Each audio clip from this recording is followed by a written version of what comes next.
New Testament and the original writings and documents that make up the New Testament.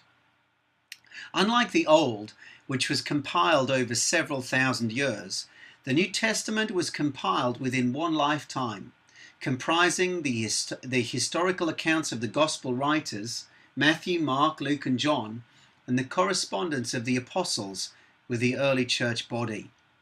These early manuscripts would have been written on papyrus, leather, or parchment roll, and evidence suggests that the early church also used codex or book form. F.E. Peters, in his book, The Harvest of Hellenism, points out that on the basis of manuscript tradition alone, the works that make up the Christians' New Testament were the most frequently copied and widely circulated books of antiquity. The question has been asked, were the New Testament documents written soon after Jesus' death, or are they mythical remembrances concocted years after the actual events? There is much debate over the dating of these early works of Christian writers, but evidence points to the early formation of the entire New Testament. The early dates of the documents suggest by conspicuous omissions that these writings were written very early.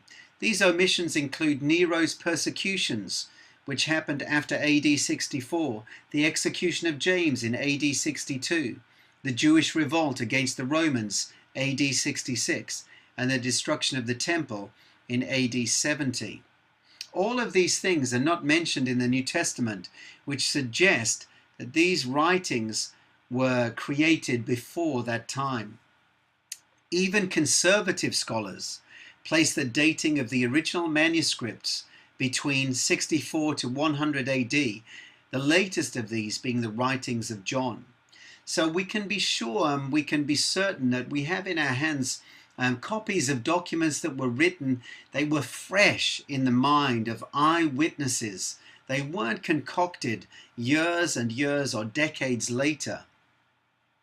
The authors of the New Testament. Many of the books are personally introduced and signed by their writers, such as Paul or James.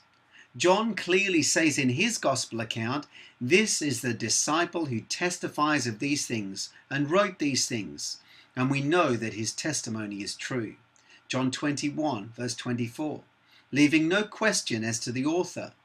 Luke, the companion of Paul in many of his mission trips, introduces both of his historical works personally.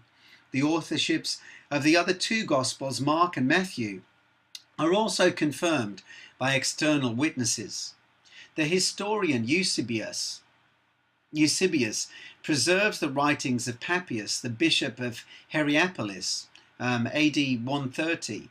In one letter he states, "The elder, Apostle John, used to say this also: Mark, having been the interpreter of Peter, wrote down accurately all that he, Peter, mentioned, whether sayings or doings of Christ, not however in order. For he was neither a hearer nor a companion of the Lord, but afterwards, as I said, he accompanied Peter, who adapted his teachings as necessity required, not as though he were making compilation of the sayings of the Lord." So then Mark made no mistake writing down in this way some things as he mentioned them, for he paid attention to this one thing, not to omit anything that he had heard, not to include any false statement among them. So Mark, it seems, was the interpreter of Peter. Peter spoke to Mark concerning the things that he had heard and he had seen, and Mark recorded them on his behalf. Irenaeus, the bishop of Lyons in AD 180, a student of John's direct disciple Polycarp, wrote concerning the gospel accounts, "Matthew published his gospel among the Hebrews in their own tongue. Mark, the disciple and interpreter of Peter, himself handed down to us in writing the substance of Peter's preaching. Luke, the follower of Paul, set down in a book the gospel preached by his teacher. Then John, the disciple of the Lord, who also leaned on his breast, himself produced his gospel while he was living at Ephesus in Asia." All of the New Testament writers were either directly acquainted with Jesus Christ or were the close disciples of his disciples. The New Testament was formed in the passion and drama of early Christian witness within the lifetime of these men. Indeed, what we have in our hands are eyewitness accounts. Luke, at the beginning of his gospel, says this: "Inasmuch as many have taken in hand to set in order a narrative of those things which have been fulfilled among us, just as those who were from the beginning eyewitnesses and ministers of the word delivered them to us, it seemed good to me also, having had perfect understanding of all things from the very first, to write to you an orderly account, most excellent Theophilus." Again, 2 Peter 1 verse 16, "For we did not follow cunningly devised fables when we made known to you the power and the coming of the Lord Jesus Christ, but we were eyewitnesses of his majesty." 1 John 1 verse 3, "That which we have seen and heard we declare to you, that you also may have fellowship with us, and truly our fellowship is with the Father and with his Son Jesus Christ." The disciples also appealed to their often hostile audience, who were also eyewitnesses of these same events. Acts 2:22 records, "Men of Israel, hear these words. Jesus of Nazareth, a man attested by God to you by miracles, wonders, and signs which God did through him in your midst, as you yourselves also know." Paul was speaking to eyewitnesses of the events that are recorded. Acts 26:24-28. "Now, as he made his defense, Festus said with a loud voice, 'Paul, you are beside yourself. Much learning has driven you mad.' But he said, 'I am not mad, most noble Festus, but speak the words of truth and reason. For the king, before whom I also speak freely, knows these things. For I am convinced that none of these things escapes his attention, since this thing is not done in a corner. King Agrippa, do you believe the prophets? I know that you do believe." Then Agrippa said to Paul, "You almost persuade me to become a Christian." These accounts are also verified by external writers, further persuading us of the reality of the historical accuracy of what we read. William F. Albright, recognized as one of the world's outstanding biblical archaeologists, wrote, "We can already say emphatically that there is no longer any solid basis for dating any book of the New Testament after circa AD 80. 2 full generations before the date between 130 and 150 given by more radical New Testament critics today." What of the Greek language, the language that the New Testament was written in? The New Testament was written almost entirely in common Greek. This was the international language at the time of Jesus. As with statements concerning the Hebrew tongue, we quote again from Geisler and Nix. They say in their book, "Greek was an intellectual language. It was more a language of the mind than of the heart, a fact to which the great Greek philosophers give abundant evidence. Greek was more suited to codifying a communication or reflection on a revelation of God in order to put it into simple communicable form.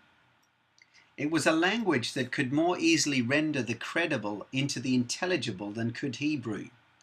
It was for this reason that New Testament Greek was the most useful medium for expressing the propositional truth of the New Testament, as Hebrew was for expressing the biographical truth of the Old.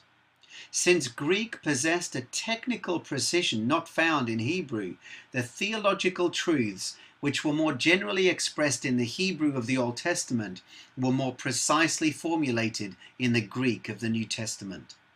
Furthermore, Greek was a nearly universal language.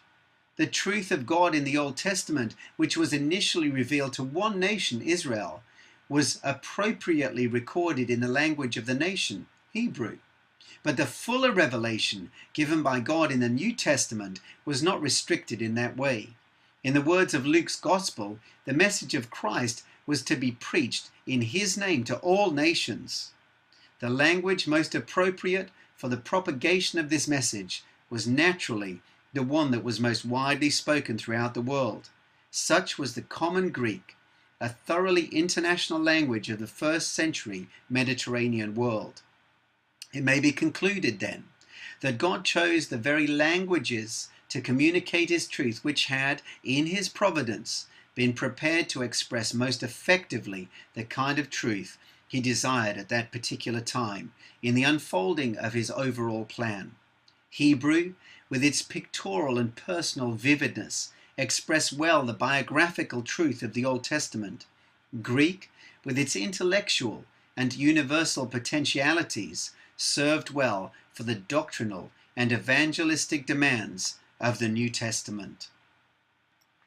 The scholar Chuck Missler further notes concerning the precision of the Greek language, Greek verbs have 5 aspects: tense, mood, voice, person, and number, and will convey far more than a lexicographical definition. The Greek would indicate who is performing the action, whether just one or more than one is doing it, when it is done, whether it is a single event or a process, whether it is an actual happening, a command, or something wished for, whether the subject of the verb is an active or passive participant, or both. A single Greek word may thus require a phrase or even a sentence or more in another language. We're now going to take a look at New Testament manuscripts, those from which our Bibles derive. The New Testament manuscripts are so numerous and quotations from them are so replete in the early literature of the Christian church that we are left without any doubt that the documents that we now hold are extremely close to those that were first penned in the first century after Christ. There are more than 5,300 known Greek manuscripts of the New Testament. There are over 10,000 Latin Vulgate and at least 9,300 early versions. There are more than 24,000 manuscript copies of portions of the New Testament in existence. No other document of antiquity even comes close to this attestation. The closest comparison, the Iliad by Homer, is second only, and that only has 643 manuscripts that still survive. The first complete preserved text of Homer dates from the 13th century AD.